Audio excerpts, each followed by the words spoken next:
С одной стороны, очень важно сохранять традиции, сохранять язык и коми народа, и одновременно язык староверов, которые у вас живут на севере, и язык русских людей, которые приехали сюда не по своей воле там какое-то количество лет назад.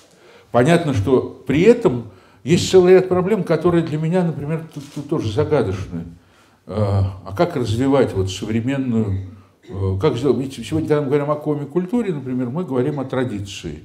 Мы сохраняем традиционный уклад, там, традиционный фольклор, ремесла и так далее. А дальше две важные новеллы. Одна — социальные гарантии, которые, такие социальные гарантии государства, которые важны, безусловно, и в области здравоохранения, и в области образования, и в области пенсионного обеспечения, и в области минимальной зарплаты труда. Это вот то, что людей волнует по-настоящему.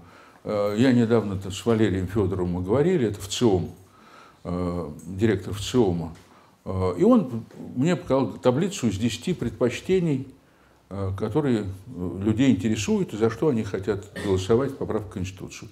Это весь социальный пакет плюс суверенитет, плюс, так сказать, там, территориальная целостность и так далее. Культуры нет там. Вот что любопытно. И я к этому как бы был готов. Я внимательно посмотрел таблицу, я понимал, что там культуры нет, не будет по определению. Потому что, знаете, как когда-то шутили в советское время, почему жизнь дорога, говорят, что дешевеют товары первой необходимости, а жизнь дорожает.